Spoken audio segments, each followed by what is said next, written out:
What's going on, ladies and gentlemen? Welcome to another episode of Noodle Time, episode 134. Guys, we have a home win. Yeah. We have a home win. We have a home win. We have a win.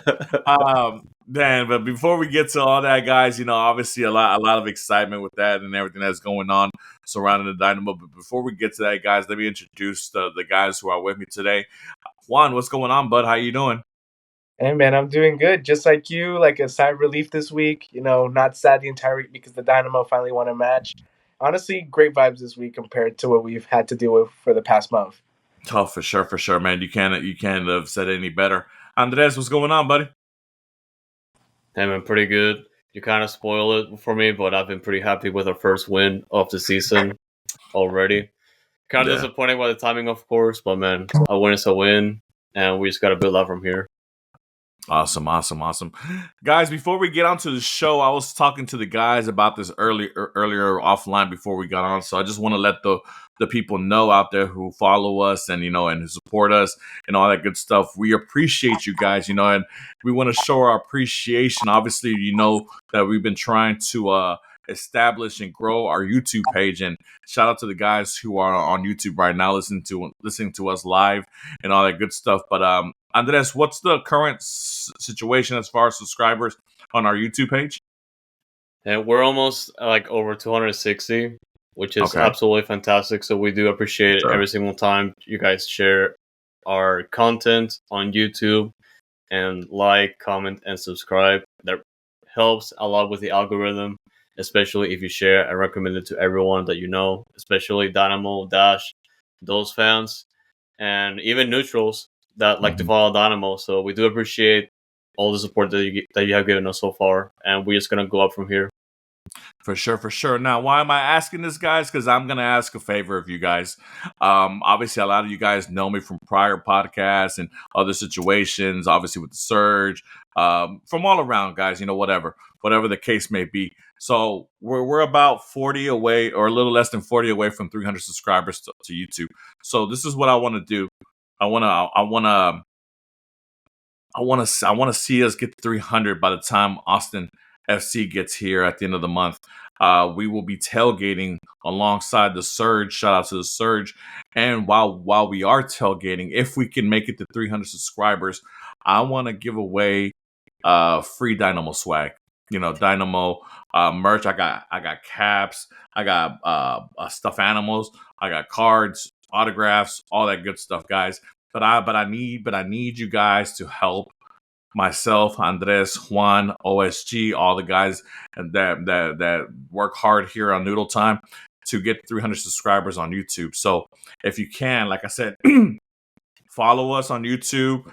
Have your brother, your sister, your mother, your lover, whoever get on there, subscribe.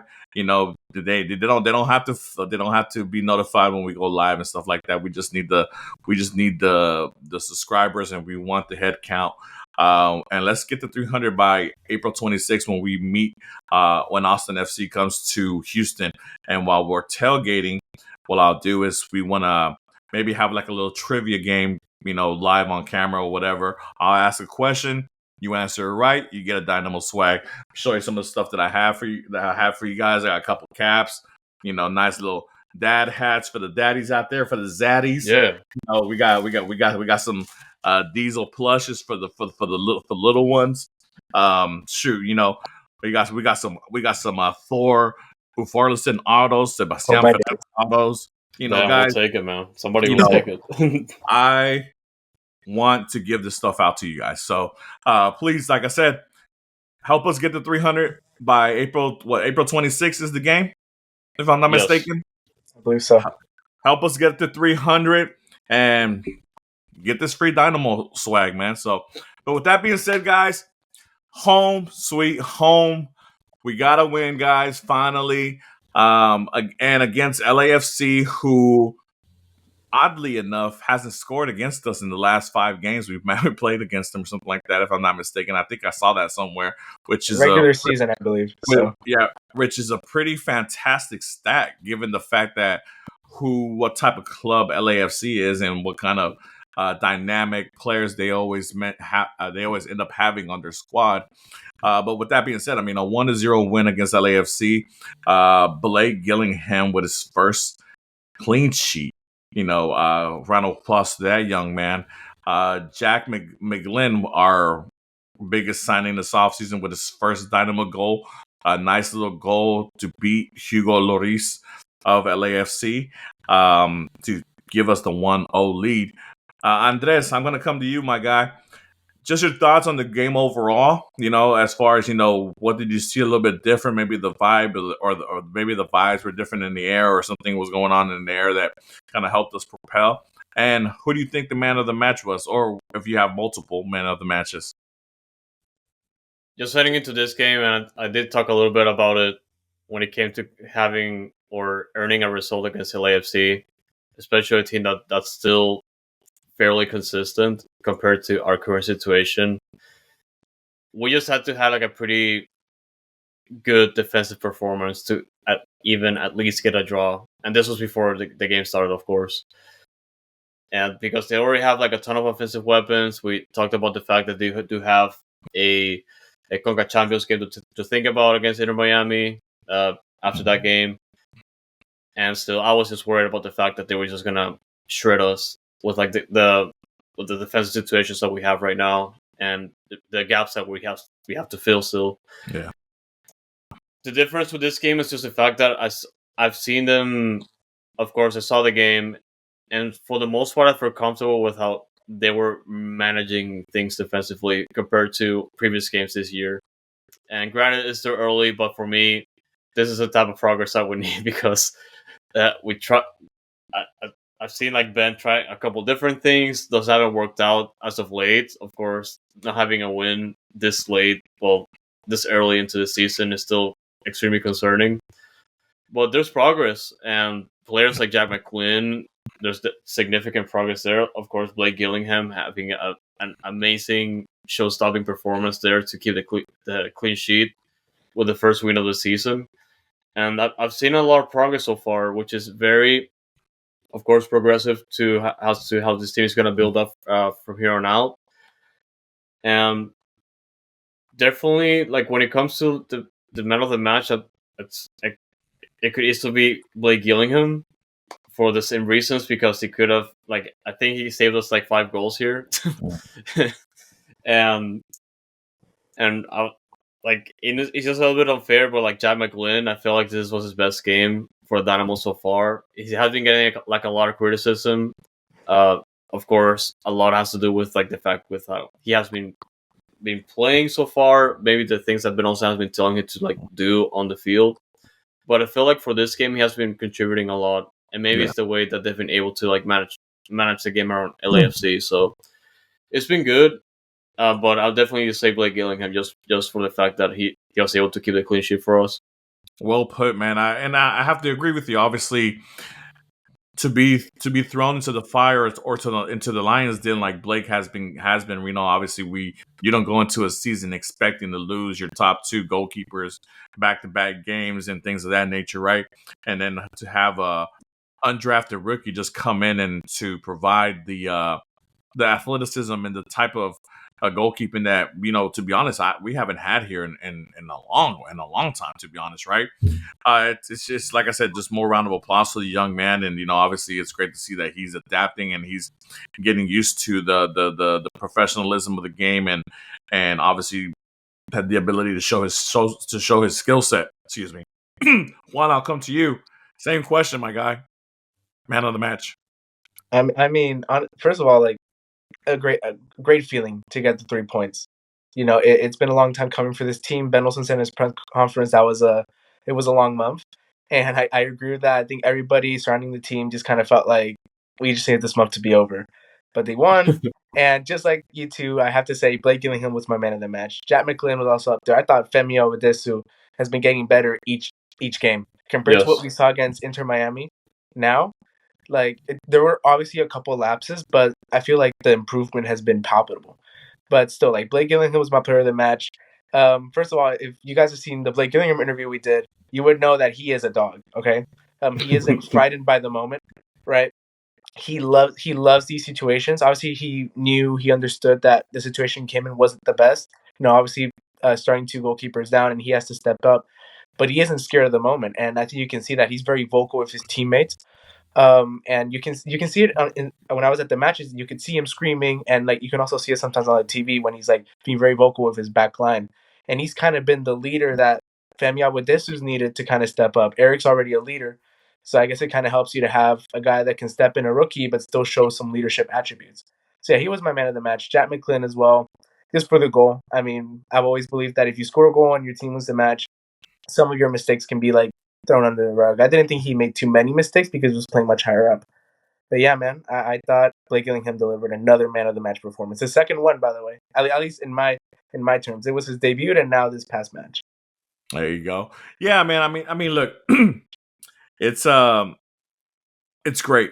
Obviously to get that first win off your back, especially after 6 weeks, and then with injuries, and then obviously the frustration of the off season, and then just seeing the inability of the offense not being able to connect, things of that nature. It's still things that are still there's those situations are still there. Those problems still are valid, and those issues are still valid, and those concerns are still valid from the fan base. But obviously winning cures everything, right? And do I think or do I believe the Dynamo are going to just go on a winning streak? I mean, obviously, I would hope so. I would love it. If I'm being optimistic, yeah, I would love it. But I mean, do I think they're going to just start rolling off wins? Maybe not. But I mean, at least one of the objectives is gone. You obviously showed up at home, because obviously home prior to this has been dreadful. You got your first win, which obviously it's obviously good, because we were one of the last remaining teams to not have a win. So you're killing multiple birds with one stone, and that's one of the things that I think as a fan base we can hop on and support.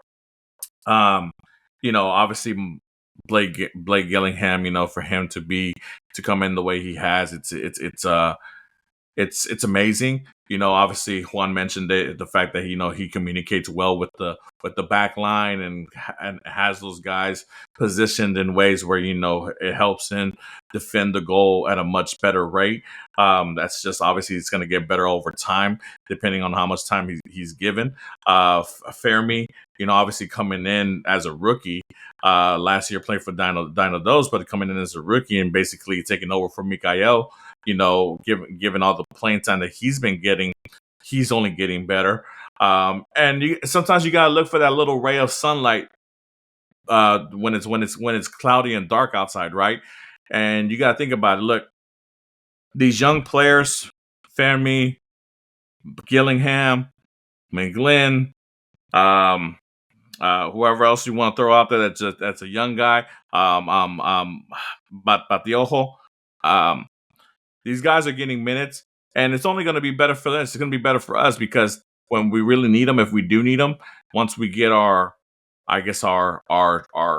new arrivals in, it just gives us more options off the bench, I guess, in case these guys get replaced by somebody else, or or we bring in players of higher talent, or or whatever issues, or whatever the case may be. But like I said, I'm glad that we finally got the win. I love it. Obviously, LAFC had a bigger game ahead of them, and obviously we all know how that ended up being. They got eliminated from CONCACAF Champions Cup by Inter Miami yesterday. So not a good week for LAFC. Anything else you guys want to add before we move on?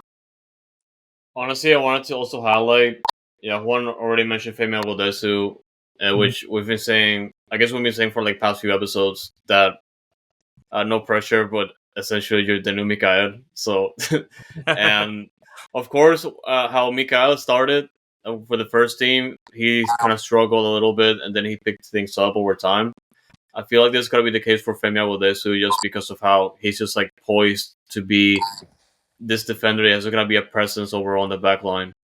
I want to mention him, and also Junior Urso, because from all the games that I've seen him before this one, I felt like he was just like, I felt him like he was out of place, just really like unable to contribute as much as he should, just coming off the bench and with the experience that he has.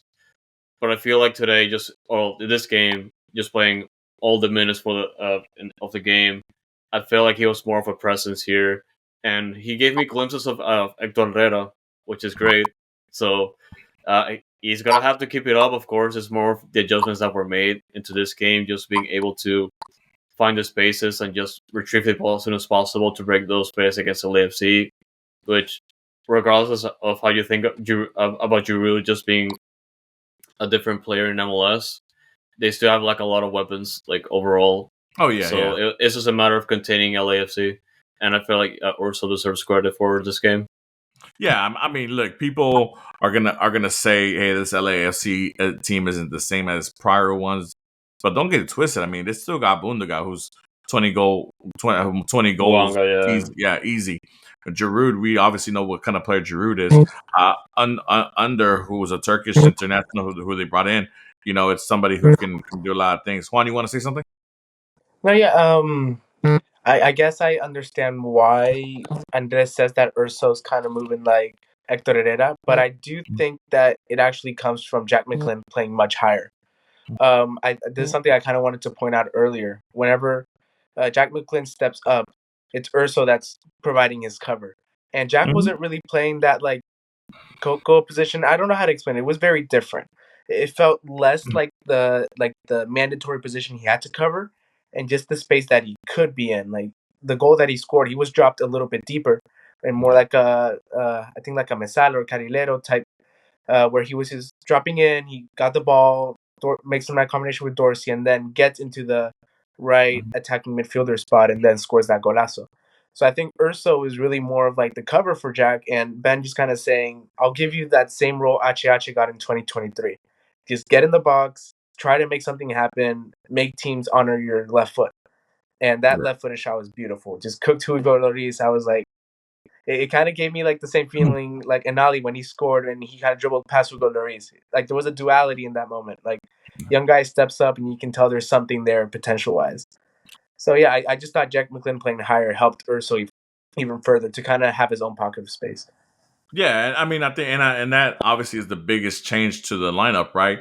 He took out Lodero and put in Ursel, a more defensive player who obviously can cover defensively for McGlynn and allow McGlynn to be a more offensive weapon and to be more up with the attacking third instead of worrying about if we lose the ball in the midfield, I have to run back and get on defense as quickly as possible. You have Uso and you have Arthur who are going to cover you and who are going to go and retrieve that ball back for you to hopefully give you the pass to upstart the attack, And like I said, look, I think this is McGlynn's best game since the first game of the season, and it's no reason why. I mean, obviously the fact that he was given a much more offensive role, so he was much more involved with that on that side of the pitch. And if it works, it works. I mean, and I would not be surprised if we see Russo take the starting position over Ladero from here on now until obviously the other reinforcements come in or whatever. But with that being said, guys, one LA team down, another one up coming up. This Saturday, we're going to face our quote-unquote big brother, I guess, old rival and LA Galaxy and Carson, California. One of the clubs that we can say is doing a little worse than what we are. LA Galaxy still winless, but they are the defending champions. They unfortunately lost to Tigres 3-2 here on CONCACAF Champions Cup on Tuesday.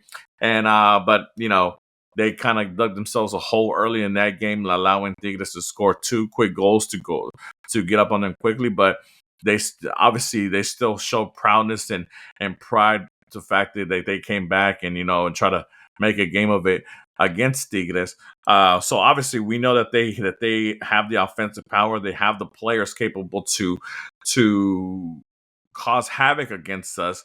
I think Galaxy is a dangerous team. Obviously, like I said, Ricky Puig injured. Paint Cell barely coming back into the flow of things. Peck is there, but Peck we know what Peck can do. Our old friend Christian Ramirez he's scoring goals like he should have been doing here with the Dynamo back in the days. But even though they're below us in the standings, still a very dangerous team. Juan, I'll come to you first, my guy. Your thoughts on the game against the Galaxy, and what do you think? What did the Dynamo have to show? Obviously, the last time on the road against Portland, it was a disaster. The 2 times prior, obviously, we got road points, and road points are golden points. So, what do you think the Dynamo have to do here to continue that path and continue gathering road points? I think they need to be clear about their intention going forward. They've won their first match, that's out of the way. Now it's time for you to set your identity. If you want to start up something good this year, if you don't want to fall back into the cycle you were literally like 2 weeks ago, you have to get points. So I think Ben Olsen is going to prioritize getting the away point over like maybe winning this game and playing really aggressively. I think we'll be seeing some more pragmatism. Maybe this look like a hot take. I think Ursa will keep on playing. I think Lodeiro has been relegated like down. I think Ben tried something with like the 3-4 cams, whatever, how many cams we were playing, and it just didn't bring the results we expected. It got a point here somewhat, but it just didn't add anything offensively. And on the counter, when we didn't have the ball in some of these matches, we just had nothing going forward, and there was just a lack of any creativity. Well, creativity, no, but a lack of offensive power. So I think we will see kind of like that Jack McGlynn hybrid role again. Let him create something out wide, and then centrally cut inside. I think that's what we're gonna see. And if they can do it well, I mean, LA Galaxy's kind of down and kicking the floor, so take advantage. It's crazy that you bring that up because even though obviously the big change was Uso in for Ladero, I still didn't see the connection up front that I would want to see. I still haven't seen the ball being given to Ponce in positions where he can be most effective and score goals for us. Obviously the set pieces have been a lot better with the free kicks and stuff like that, even with the corner kicks. But as far as like the open play goes, I'm still seeing a lack of creativity, a lack of chemistry, and no rhythm realistically with Sebas and Bassi and obviously Ponce and obviously McGlynn this last game, taking a more offensive role in that game. Are we gonna just have to rely on the golden left foot of McGlynn to score goals, Andres? Potentially. I mean, if the attacking output it's still the way it is, I feel like Jack McGlynn is gonna be our golden boot winner. So, but yeah, like just heading into this game, of course, LA Galaxy have like a similar issue like us. Of course, a lot of important players missing, and the glaring player that I feel like was destroying the Dynamo consistently is easily Ricky Puig, because he was just every single time he plays against the Dynamo, like Houston was just like unable to do anything about it. Like he was just like run a highway like through the back line and just create a lot of damage. Of course, he's not gonna be playing this game, assuming that's gonna be the case. So I feel like for this one, they're gonna be looking for a player to fill that role, or at least find someone that can just do that. If they can just find like a passing lane so they can just feed Christian Ramirez to just score against Houston, I feel like that's like the best case scenario for them, or at least like the most realistic option. Yeah. Because I feel like for Houston, I feel like it's gonna be the similar game like LAFC. Defensively speaking, they cannot afford to give away like easy balls or just like personal mistakes like we've been seeing all like for the past few games since the season started. So I feel it's gonna come down to that. It's gonna come down to just staying focused on the road again, which has been a place where they've been able to get points. Of course, if they get the win here, massive. Huge. But of course, they have to get a goal or two for that. So we'll see. Yeah, I mean it's kind of crazy how Christian Ramirez gets traded like I think the second week of the season, and he just comes in and just automatically 4 games, 4 goals, like nothing, showing why the Galaxy brought him in to be that true number 9 that they need up front to hold up the ball and to be that big target for Beck and Pastel and Ricky P whenever he returns. So they're gonna have a dangerous squad once he returns, because that Puig kid he's a menace. He's a menace. But like I said, we don't have to deal with them this week. Fortunately or unfortunately, depending on how you look at it. But like, it's tough, man, because like I said, I've watched a little bit of LA Galaxy this year, and obviously they're nowhere near the level that obviously took them to the heights of MLS last season and lifting MLS Cup. And I feel that the Dynamo should have a really great opportunity here to take advantage of and at least leave Carson with a point. Now, obviously, if they can go out and win the game, that's obviously would be fantastic. Again, like I said, like I mentioned prior, my only concern is where's the creativity, where's the connection, where's the chemistry, where are the balls being fed to? I mean, as Ponce is not getting fed, so he is becoming realistically just a liability. I mean, all respect to Ponce, man. Ponce goes out there and hustles. He's not the problem. I want to make that clear. He is not the problem here.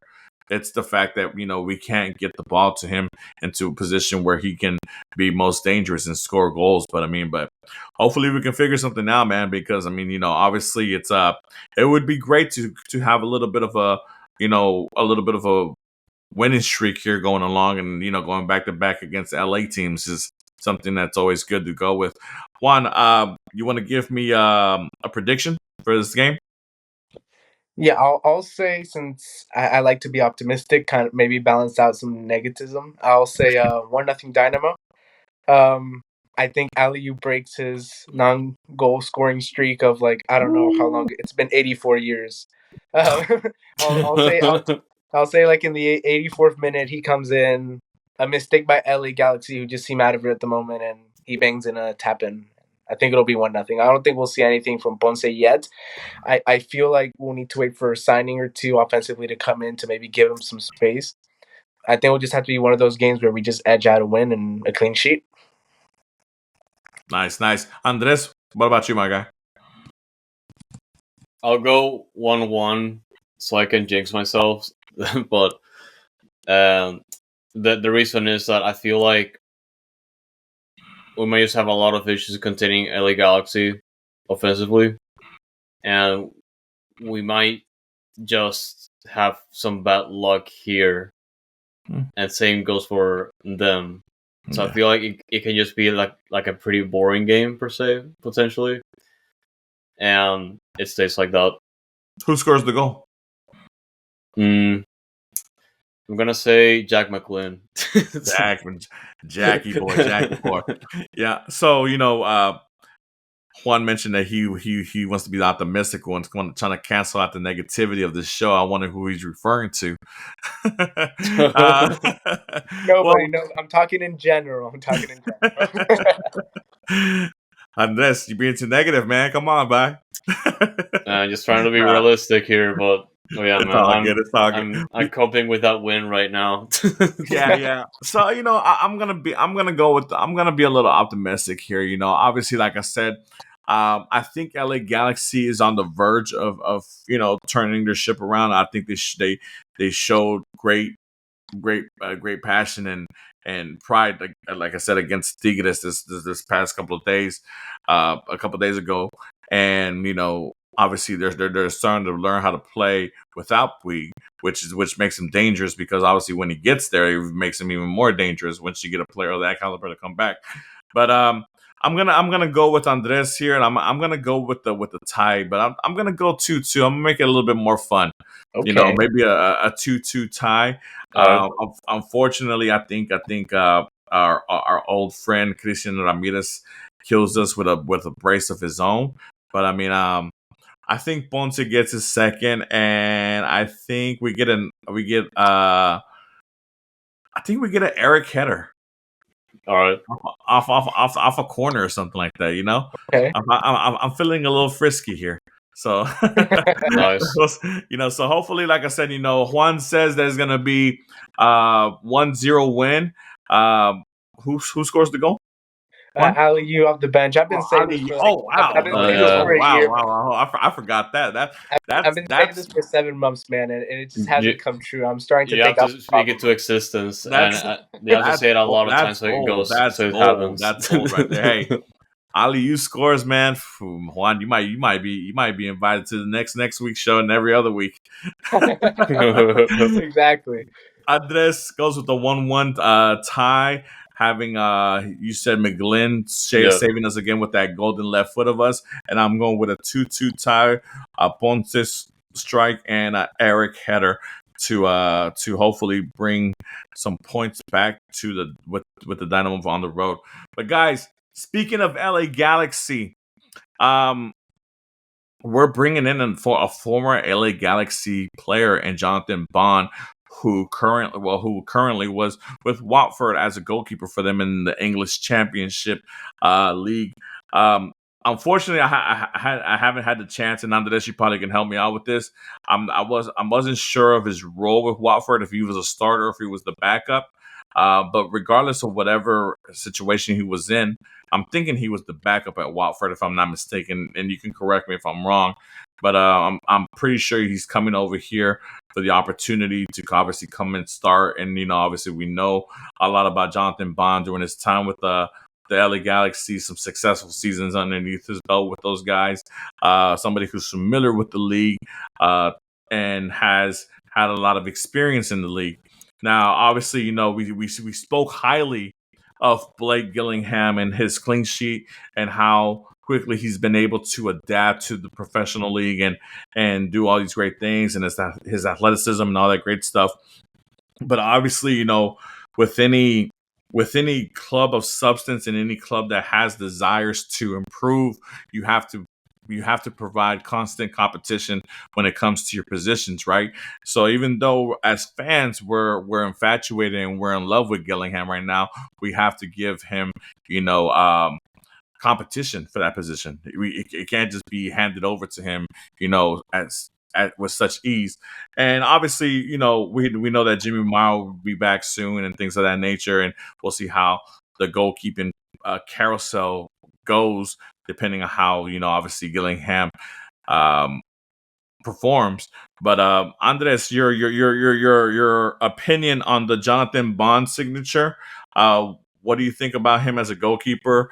As far as what you've seen in the past with him with the Galaxy, I don't know if you watched him with Watford in the English Championship, but your thoughts on Jonathan Bond as your new goalkeeper for the Dynamo? I do recall Bond only because of the 3 seasons he spent with the LA Galaxy before going to Watford, and from what I've gathered in his last season so far, like you said, he was mostly just backup, and the time that he had playing or like the opportunities he had to prove himself, apparently he was just like lackluster or just like really inconsistent at least. And of course, when you hear that's kind of concerning for like if you're a fan and see that we're just signing a goalkeeper that may not be in form already. And I wouldn't say like he was. I feel like from the performances that I've seen with the Galaxy, like a few years ago, I feel like he was more like he was performing well in most games. And I feel like here we still don't know the details of the transfer so far, but I'm guessing if we are getting this type of keeper right now, for me, from what I've seen so far, we're like the way we're dealing with the market, we probably just got him at a pretty big discount. So we'll definitely see. When it comes to the starting spot in Houston, I don't think we should be worried right now. This is mostly just a thing when it comes to just filling out the roster with an experienced goalkeeper, especially a goalkeeper that has already played in MLS. And Blake Gillingham, this is his spot right now. There's absolutely no reason why he should lose it, Blake Gillingham. Yeah, for sure. Juan, your thoughts on Jonathan Bond? I think the necessity is clear. I mean, right now I saw a picture. It was Pedro Cruz and Blake Gillingham are only two available goalkeepers right now for Houston Dynamo Yeah. Football Club. Pretty telling of the situation at goalie. Love both of them. I'm sure they're both going to do great things, but you just need another goalkeeper. So whether he starts or not, I think it really depends on Blake Gillingham. I hope at least that Ben Olsen's going to say like, we got this guy coming in, very experienced in MLS, played for Watford, but at the end of the day, Blake, you're the one that's been playing our minutes recently, and you got our first win, so it's your spot to lose. At least that's what I hope will happen. I also wouldn't be surprised if Jonathan Bond just starts if he's playing good in practice. But who knows? I don't know what Ben Olsen's gonna do, but I do think it's a good problem to have between like a young rookie that's been popping off recently and someone who has experience in the league. And I saw a post of like LA Galaxy fans reacting to Jonathan Bond coming back to MLS, and they were all like, we missed that guy. Like he was actually not that bad for them. The defense during his time with LA Galaxy wasn't the best, like the defense around him, but apparently he was a pretty good goalkeeper himself. So I don't think the Dynamo will really lose anything from this. They just need another goalkeeper. They can't just keep signing Pedro Cruz to short-term loans every single week. Yeah, I think he has like only two more opportunities where he could sign, and he has to be permanently on the first team after that. But yeah, look, guys, like I agree with everything you both of you just said. Obviously, I think Bond brings familiarity and obviously experience that we obviously lack, and he's had good moments in MLS. Now, whether or not he can showcase and show Ben Olsen that he is deserving of the spot ahead of Gillingham, we'll wait and see on that. But obviously, I think it's Gillingham's position to lose. As long as he goes out there and he has clean sheets or has dominant performances and helps the Dynamo continue to accumulate points and wins, then I think he has nothing to worry about. Obviously, like I mentioned earlier, when you're a club that's trying to do big things, you have to have competition in every position. Even for your best players, you have to have some certain type of competition. Otherwise, players become stagnant, and and you don't want that. Especially for an important position like goalkeeping. And obviously, just having Gillingham and Pedro Cruz, who are two young guys who are barely familiarizing themselves with the league, it's not what you want as far as what you would in the goalkeeping position. So I mean, obviously, I welcome the acquisition. I'm glad to have some experience. Obviously, Jimmy Mara is supposed to be coming back, but let's be realistic. Look, I was never a fan of the Jimmy Mara signing to start off with. He's a 38, 36-year-old goalkeeper who's been a backup for the most of his career, so he's kind of one foot in, 1 foot out as far as his career goes.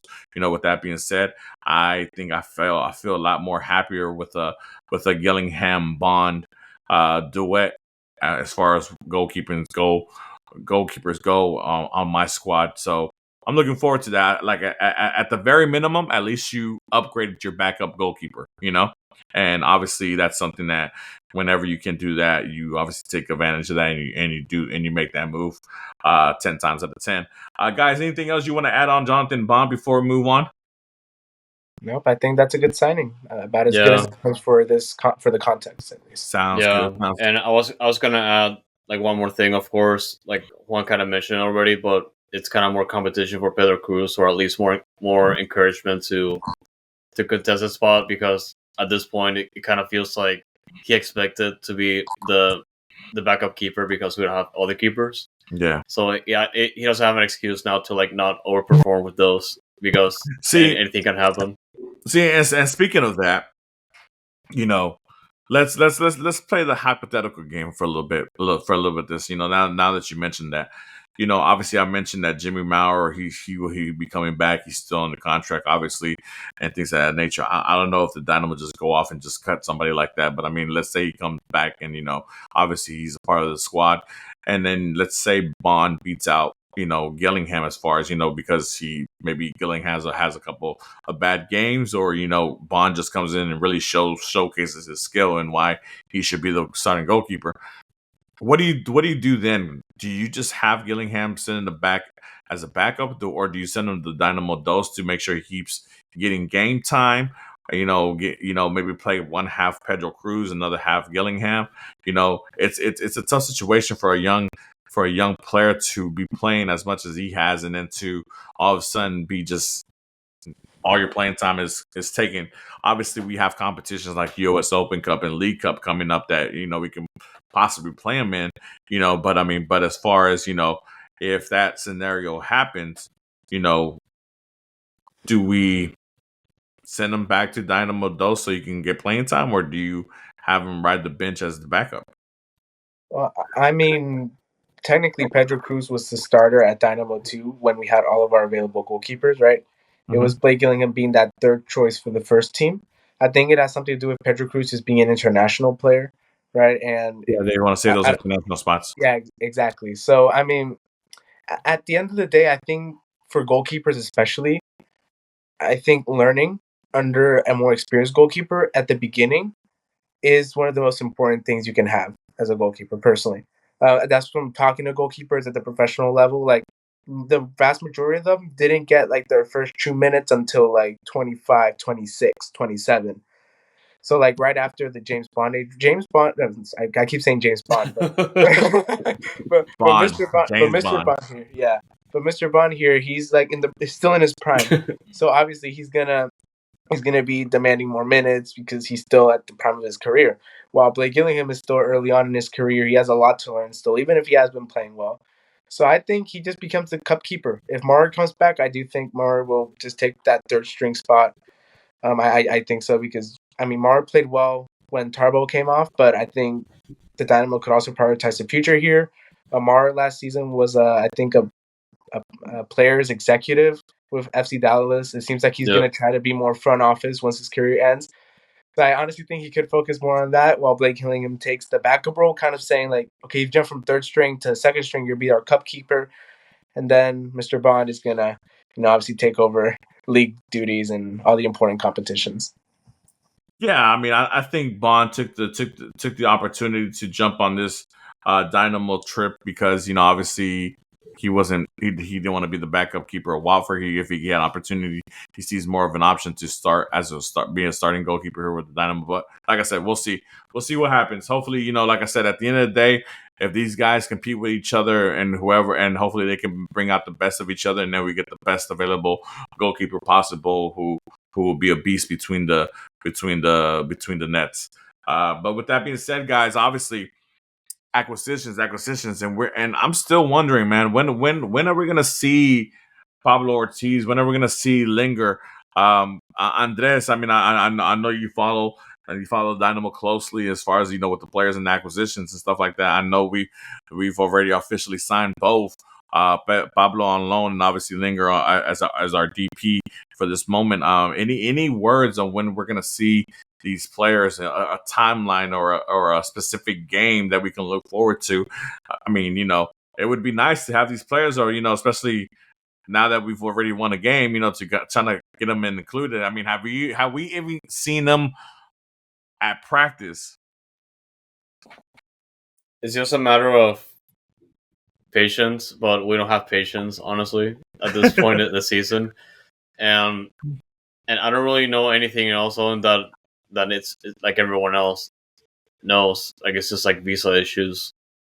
And it's so disappointing because, of course, there's a lot of things going on around the world and here. And it's just really disappointing with like the timing of everything. Because I think, yeah, Lingr is already here. It's just a matter of like getting all the paperwork done so he can just like be here. So just really disappointing because this is the type of player that we need, of course. Ortiz as well, like just that wealth of experience that he's able to provide and just being another option off the bench or even the starter at some point. So I just want to see them play so they can just get accustomed with the team. But I feel like we're just wasting time here with like the timing of everything. And of course, it's not the Houston's fault. It's what it is right now, and it's just really disappointing and upsetting for me. Yeah, I mean, like, I guess patience is a virtue here. But obviously, when we have a start to the season the way we've had, and obviously we're not at the best standings. Obviously we're coming off a win right now, and it's all exciting and everything. But but let's not kid ourselves. We're still bottom third of the league, and that's not a good place to be at after 7 weeks of match play, right? And obviously, once you've already signed these players and have announced them, you know, as a fan base, you're ready to see these players, and hopefully they can make a difference. They can come in and light a fire under the Dynamo's ass or something like that. Obviously, like I think the main thing that we've been speaking about in this show today is the lack of creativity and connection with Ponce, and I want to see if Lingr can get some chemistry going on with Ponce, because like I said, the sad thing about Ponce's situation is I believe Ponce can be a 20 goal plus goal scorer for us. I truly believe he can be.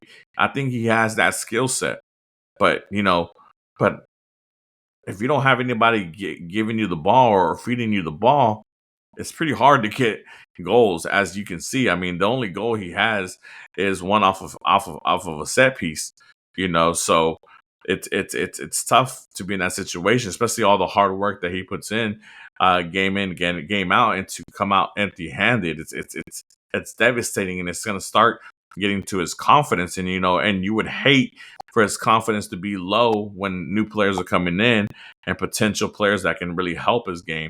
So hopefully he still stays committed and still stays positive, and doesn't lose the confidence that I feel he goes out there with game in, game out. Juan, any chance you might have heard anything? I haven't reached out to my people regarding when they're coming. Obviously they're in a very tense time, so I've been kind of leaving them alone. As with this stuff, obviously they're trying to fix things, and obviously they're working very hard. I think Ortiz comes in a couple weeks. Same with Lingr. Just they're both foreign players. You never know. The timelines are just wonky. But I do think Lingr specifically, I'm personally very excited for. I know there was like a mixed reaction. Like on one hand, everybody was like, finally the DP10, everybody's been talking about for like feels like forever. It's finally here. But on the other hand, it's like it's probably one of the cheapest DPs you could have probably gotten, and you'll probably buy him down with some TAM later on this year, whenever you want to use it. So it's like I think of him like as an Artur type DP, because technically right now we're playing with two DPs, Artur and Ponce, just for a league finance restructuring. It's for the that stuff's for the nerds. But I think at the end of the day, it's the 10 you wanted, or at least that I believe Pat Onstad wanted, that Ben Olsen wanted. All of them had to pretty much sign off on the signing. So I think what he'll do, he'll probably add some verticality. Everybody's kind of already been saying that. But I think it'll also give Ponce some space. Kind of be a deep lying forward. He like Lingr makes a run inside. Jack McGlynn's obviously like maybe feinting to deliver that ball into Lingr, and then you see Ponce with a lot of space, in front of the box. I legitimately think there could be some cool plays that happen there, because Jack McGlynn, as we've seen, he has a really good left foot. But something I've also kind of seen from Ponce is, even though he doesn't receive much of the ball, I don't feel like he gives himself too much help himself. Like sometimes he doesn't make the right run at times. But this past match, actually, when Jack McGlynn scored his goal, Ponce's movement was critical in giving Jack the space. So I just want to see more of that from Ponce. Because if he can make those runs into the half spaces, if he can know when to stay back and let a player take advantage of the space that maybe he could have covered, adding someone like Lingr, who, like, for better or worse, will create chaos, because that's just the type of player he is. I do think Ponce can kind of feed off that unpredictability, or like a loose ball. That's kind of my expectation. Sorry about that, guys. I think my thing is disconnected by accident. No, I totally agree. Give me a second, guys. But yeah, with that being said, obviously, hopefully it's sooner rather than later for these guys. I want to see them soon, and participating, and obviously helping the Dynamo get themselves out of the gutter in the league. But with that being said, guys, a lot of talks about big European names coming over to the league. Thomas Müller, who we all know, Bayern Munich, German legend, World Cup winner. numerous Bundesliga titles. The resume is long, right?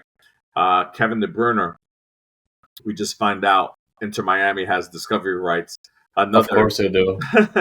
Another superstar, Belgian player, Champions League winner, Premier League winner multiple times with Man City, Man City legend. The resume is long. Antoine Griezmann, who's another one who obviously we talked about prior shows. World Cup winner, France legend, Atletico Madrid legend. A great player, to be honest. I think one of the most underrated players of this time, because obviously being overshadowed by Messi and CR7. But the thing that unfortunately for me that hits me kind of hard is I don't hear Dynamo's name linked to anybody of these caliber of players. Which it's a little upsetting because obviously I still feel that we need a face of a franchise going on here. I know a lot of people have a lot of love for Griffin Dorsey, and shout out Griffin Dorsey. He's a great player.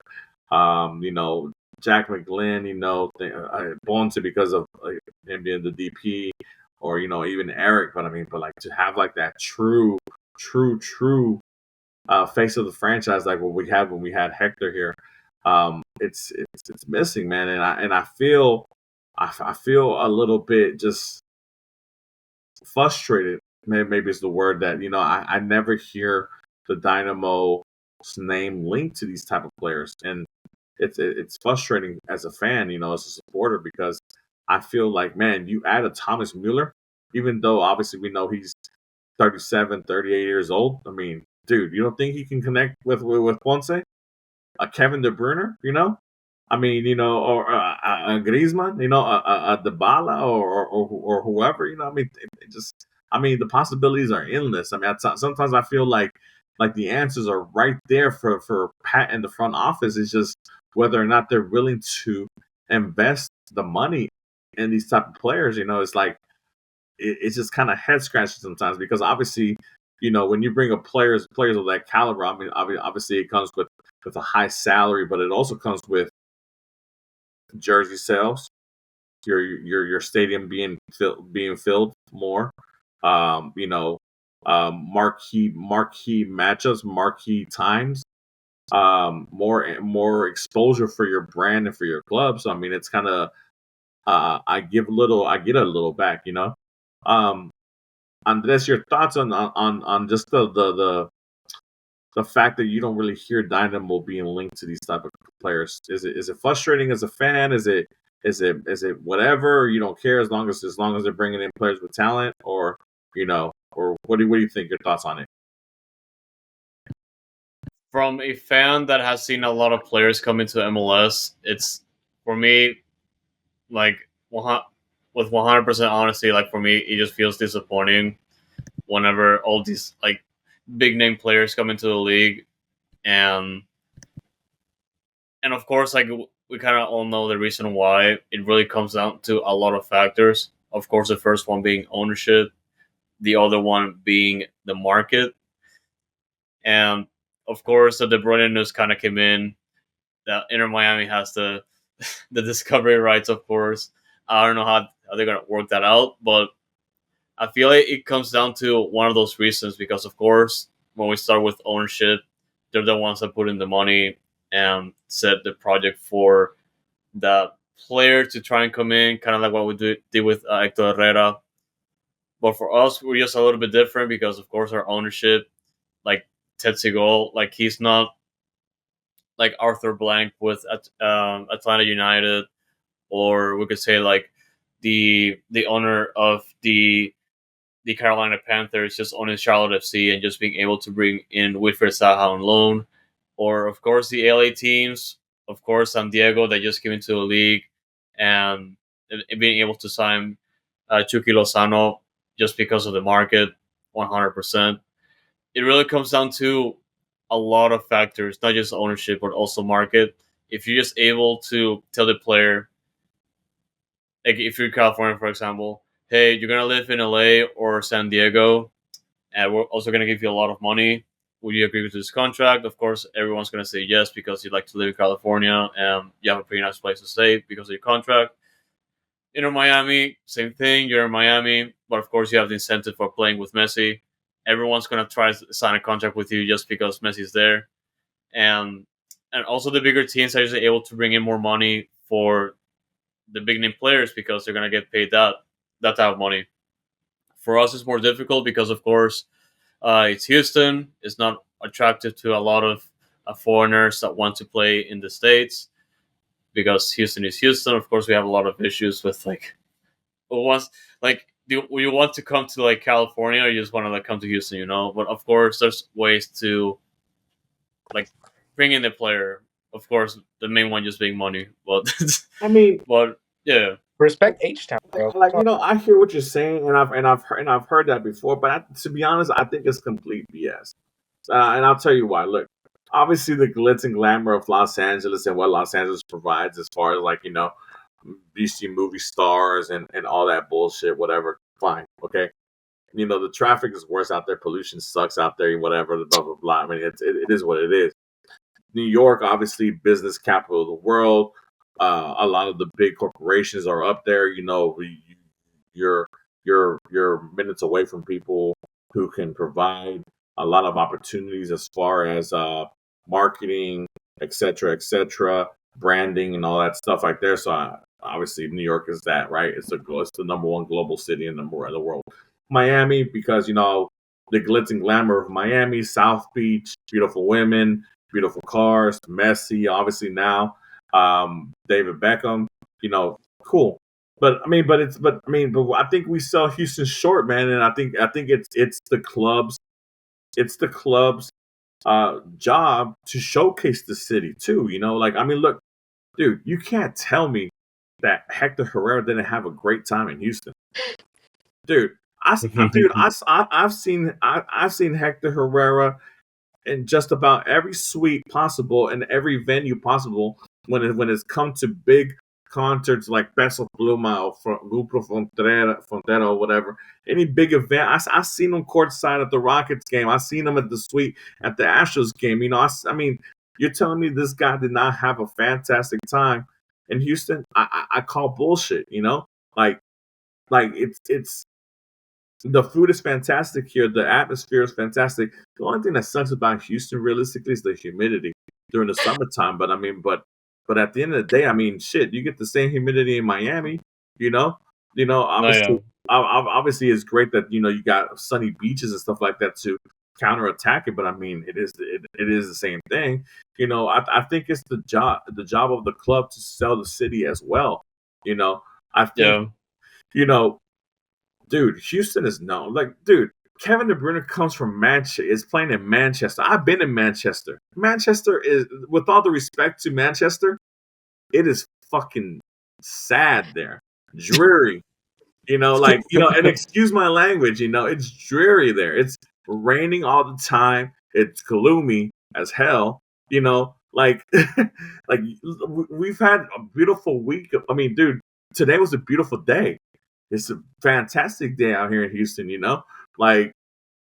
we need to sell ourselves. The club needs to sell the vision of Houston and all the stuff that's coming along. Dude, we're going to host the Gold Cup final. We're going to host 7 World Cup games. Houston is known, Houston is known. It's just why isn't the club selling Houston? Why is it so hard to sell Houston to these big players, these big name players? Obviously the Hector Herrera thing was something that kind of aligned really well for us because Mexican players played in Houston. Mexico plays in Houston like every year, so he's aware of the surroundings and the support that the Mexican national team has here. So and things like that. So that worked out perfectly for us. But I don't understand why we can't be linked to a Thomas Mueller or to a Kevin De Bruyne or a big name player. Because I think, to be honest, and this is not just because I love my city, but Houston, I've been to all these other cities. Yeah, they have some great things. Don't get me wrong, but Houston has some fantastic things as well. Yeah. You And know, I was gonna get to that because you set up some extremely great points, and my point was that the club is supposed to tell the player about the project and just convince them to come here. It's not just a matter of like if the city is ugly or nice. It's, of course, you have to tell the club like, hey, we've been working on this.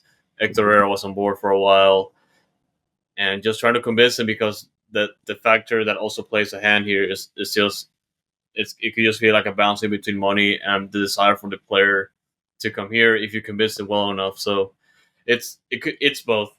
yeah. Honestly, 100%. So And look, I yeah, understand that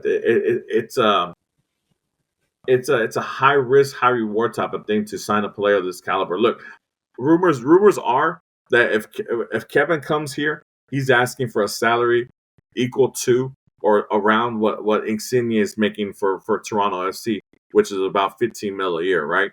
And unfortunately for Toronto FC, the whole Italian project has been a complete fail for them, right?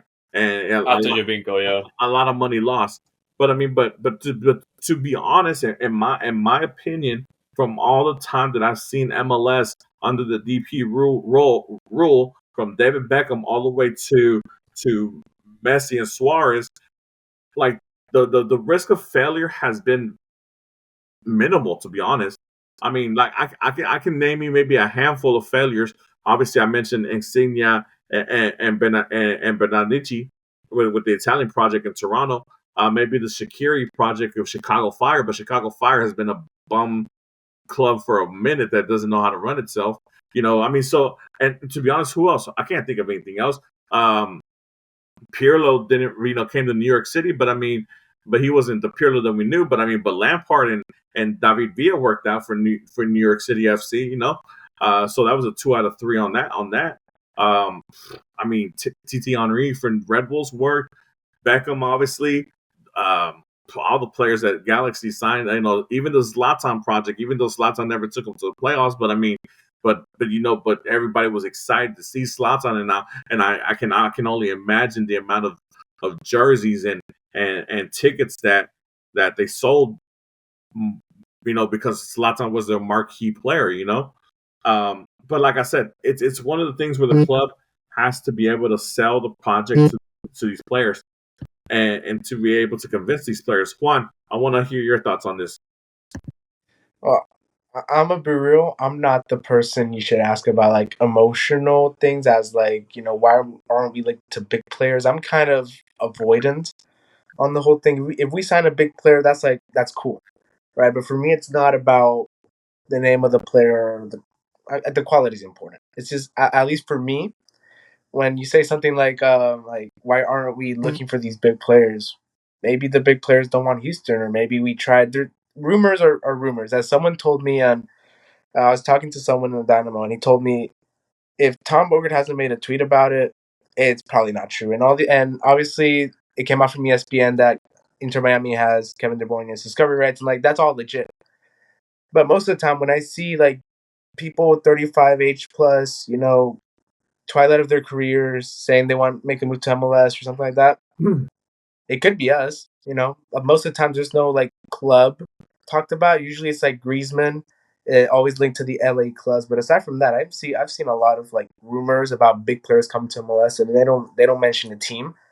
So for me, it's difficult to be like, oh, why aren't we reaching out to them when it could be anybody? But at least for me, I think money's a factor. I think it's very important.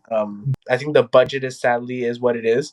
From what I've heard, like MLS budgets, if you're not LA Galaxy, LAFC, or like those big top 2, 3 economies, it's kind of mid. At the median isn't as high, so not every team can afford that top end DP. I think it'd be cool, but for me, it's does a player fit the system? Do they set us up for multi-year success? Do want a one and done? Because I feel like 2023 and 2024 were like the years for the Hector Herrera and Coco Carrasquilla and Mikael to kind of like see how far they could go before you eventually sold them for profit, or in Hector Herrera's case, let them go. So I think it'd be cool to bring in a top level player. But for me, I don't really care too much about being linked to him or that. It's not my thing. No, I mean, look, and I agree with you. The obviously the end goal is to have successful franchise to that's a playoff contender, a championship caliber team, and things of that nature, right?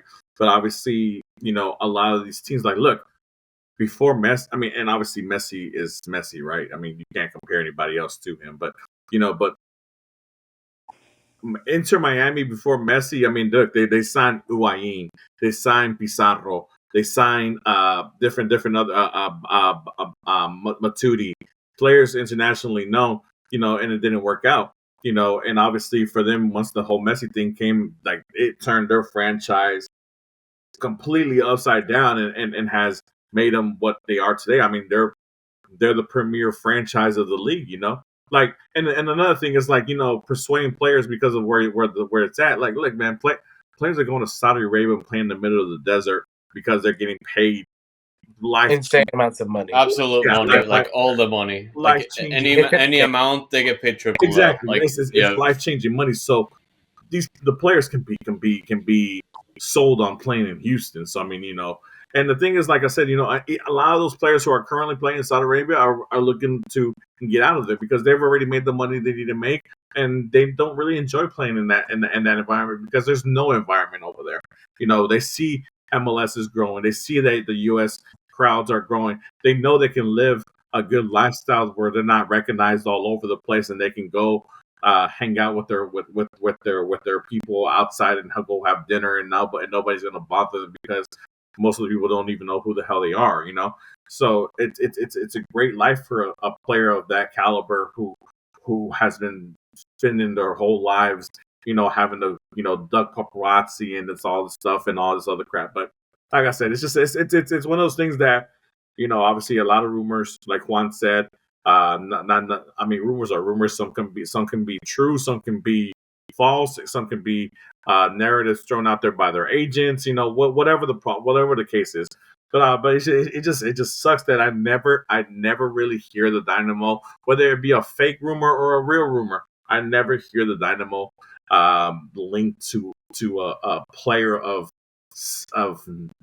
great substance or stature, I guess, is my concern. But I guess that's just for me to think about and ponder on, and for you guys to chat about on the YouTube and things of that nature. And obviously, you can reach out to us on our socials and let us know what you think. But before we go, guys, obviously, I have the question that I have to ask on a weekly basis because, obviously, of the situation that we're in. And Juan, this is your first time that you're going to be able to answer this question, so I'm looking forward to what you got to say, man. So, obviously, the question is: are the Dynamo MLS worst team currently?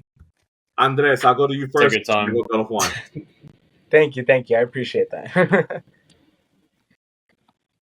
Wait, do you guys want me to go first or Andres? No, go ahead, Andres. No, take your time, and I can go first, so Juan can think about the answer. No. Yeah.